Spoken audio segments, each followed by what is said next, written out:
जो पहले घर था बहुत अच्छा था उसका, वो वहां पे ऐसे ही छोड़ दिया, ना बेचा कि जगह छोड़ दी, नया घर बना लिया।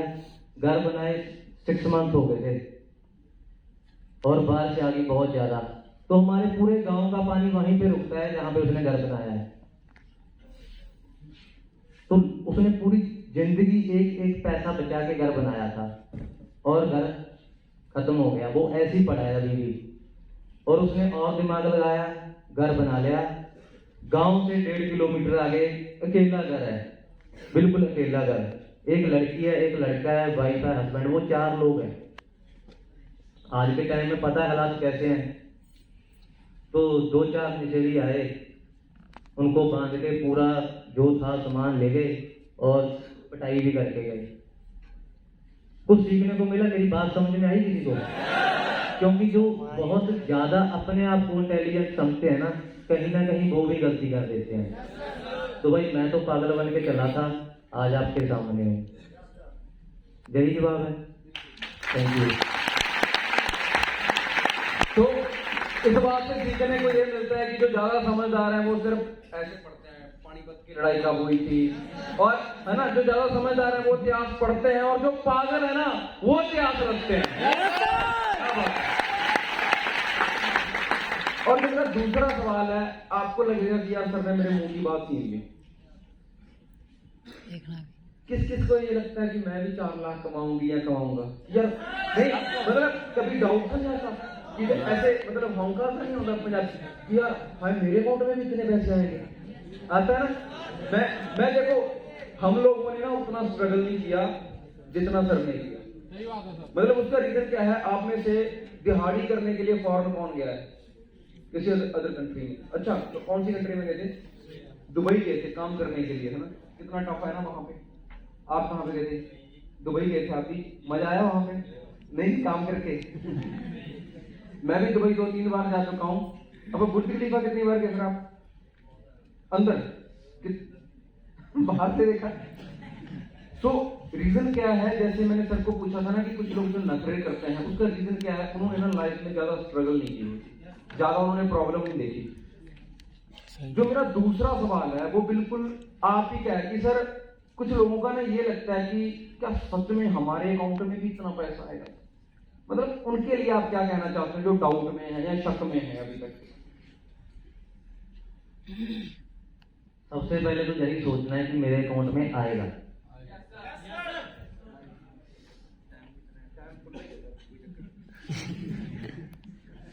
अब स्टार्टिंग से बात शुरू करते हैं। दिसंबर 2017 में तो मैं फॉरएवर में आया था। उससे पहले 2014 में मैं फॉरेन चला गया था। हर एक का ड्रीम होता है, ड्रीम नहीं था, मेरी तो मजबूरी थी। हर एक की मजबूरी होती है, लेकिन अब लोगों का शायद ड्रीम भी हो सकता है कि मैं फॉरेन जाना चाहता हूँ, काम करना चाहता हूँ, अपने घर की जो स्थिति है वो चेंज करना चाहता हूँ। तो जब मैं बहुत बार आपको बताया, जब मैं 7 साल का था तो पापा की डेथ हो गई थी। उस टाइम पे साइकिल पे जा रहे थे, बस के साथ एक्सीडेंट हो गया, वहां पे डेथ हो गई। और कुछ दिन बाद जिस भाई का साइकिल था, 10 दिन बाद वो साइकिल के पैसे मांगने के लिए आ गए थे। आप सोच के देखो, अगर हमारे पास साइकिल लेने के लिए पैसे होते, क्या हम किसी का साइकिल मांग के लेके जाते? No sir. तो वो पैसे नहीं थे। मेरा बड़ा भाई है, वो बिल्कुल अनपढ़ है, और उस टाइम मैं पढ़ाई करता था थोड़ी बहुत। पापा की डेथ के बाद तो फिर मैंने भी छोड़ दी थी, क्योंकि उसके बाद टीचर तो कुछ बोलना कहते नहीं थे, मेरे तो मन मर्जी करता था। घर वाले भी, रिश्तेदार सब प्यार करते थे कि बच्चा है, पापा की डेथ हुई है, चलो करने दो जो करता है। ऐसे जिंदगी चलती रही। साइकिल नहीं था, टीवी नहीं था घर पे। चाचा जी के घर में टीवी देखने के लिए जाता था। जब रात को घर वापस आना होता था ना तो डर लगता था, क्योंकि अंधेरा बहुत हो जाता था। तो फिर वहीं पे सो जाता था मैं, सुबह जल्दी उठ के आना। ऐसे दिन भी देखे हैं बिना खाना खाए भी सोए, बहुत बार, एक बार नहीं बहुत ज्यादा बार सोए बिना खाना खाए। कच्चा घर होता था, बताया आपको, बारिश में गिर गया था, पूरी रात एक चारपाई पे बैठ के रात गुजारी थी। पूरी रात देखते रहे, पूरा घर गिर रहा है, कच्चा घर होता था हमारा। फिर भगवान ने अच्छा टाइम दिया, घर बना, थोड़ी सी जमीन बेची, घर बना लिया। तो एक जमीन बेचने के बाद मेरे दिमाग में एक चीज आई थी कि यार जो मेरे दादा थे ना, अच्छी जमीन थी उनके पास, बैठते थे दादाजी के साथ, बैठते थे ताया जी के साथ बैठते थे, दादा का जो भाई था। तो एक ही बात सुनी जा रही थी हर टाइम पे, आपने भी बहुत लोगों ने सुनी होगी कि बेटा हमने बहुत मेहनत की है, हमने बहुत ज्यादा खेती की है, या हाल हाल कहते हैं ना पंजाबी के, हाल वाया है ना, कि इतने इतने शोले हो जाते थे, इतना ज्यादा उस टाइम पे शोले होते थे हमारे। उसके बाद यही जो दादा ने किया वही पापा ने किया। फिर उसके बाद जब पापा की डेथ होगी तो मैं और मेरे बड़े भाई ने थोड़ा सा काम करना स्टार्ट किया खेती बाड़ी का। तो हमारे ना पानी का इंतजाम नहीं होता था फसल के लिए, तो पड़ोसियों से पानी लेते थे।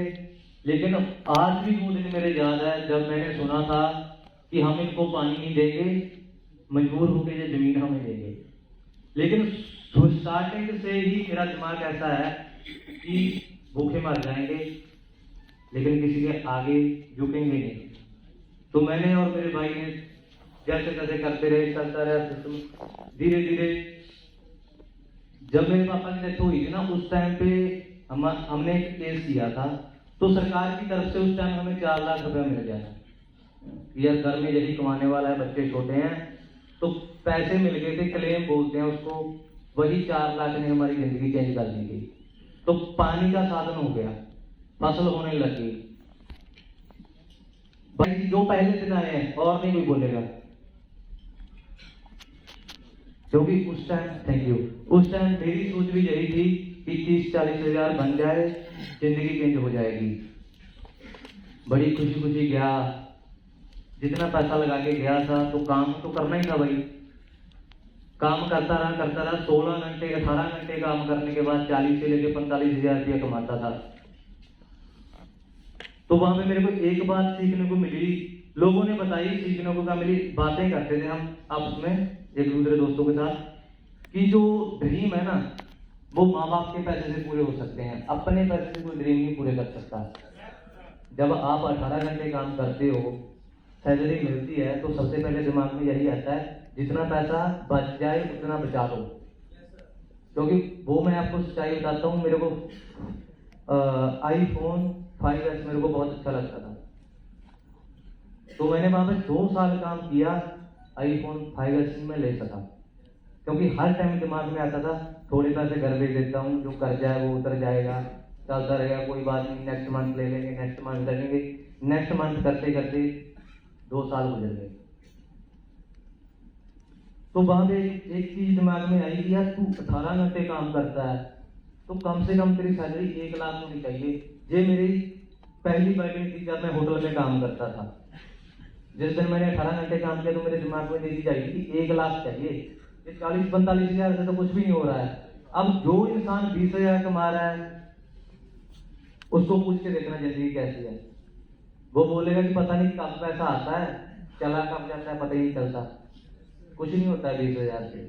उस टाइम मेरे को ये बात पता चली थी कि कम से कम 1 लाख। तो 1 लाख के चक्कर में मैंने सोचा कि ये कंट्री छोटी है, बड़ी कंट्री करते हैं, वहां पे ज्यादा पैसा बनेगा। जो वहां से कमाया था, नेक्स्ट ट्राई किया कि कहीं और चलते हैं। वहां पे भी गए, वहां पे गए तो वहीं भी वही हालात थे, वही हालात थे, करते गए काम। जहां पे आया फॉरएवर में दिसंबर 2017 में, जहां पे बताया जाता था कि यार 1 लाख 2 लाख, सामने लोग खड़े हैं कि मैं लाख कमा रहा हूँ भाई, मैं 1.5 लाख कमा रहा हूँ भाई। मैं काम करता था, मिस्त्री का काम करता था, जाल का काम करता था। तो मेरे को ये लगा था कि यार मैं बिजनेस नहीं कर पाऊंगा, मैं 1 लाख कैसे, बिजनेस तो हमें पता ही नहीं है ना, हम तो दिहाड़ी वाले लोग हैं। हमें तो कुछ बता दो कि ये काम करना है, वो जैसे मेहनत करते हैं वो करते रहेंगे। सच बताऊं, आज मेरे को लैपटॉप नहीं चलाना आता। आज ही फोन पे मेरे को गाना डाउनलोड नहीं करना आता, ओनली इंस्टाग्राम पे रील डालना आता है या मैसेज करने आते हैं मेरे को, और कुछ नहीं आता। तो मैं दिमाग में आया मैं कैसे बिजनेस कर लूंगा। चलो चलते रहे। कर्ण को बताया सबसे पहले, स्टार्टिंग में बचपन के दोस्त हैं, स्टार्टिंग में इसको बताया कि यार ऐसा ऐसा काम है। जहां पे आपको एक चीज सीखने को मिलेगी वो मैं लास्ट में बताऊंगा, ध्यान से सुनना।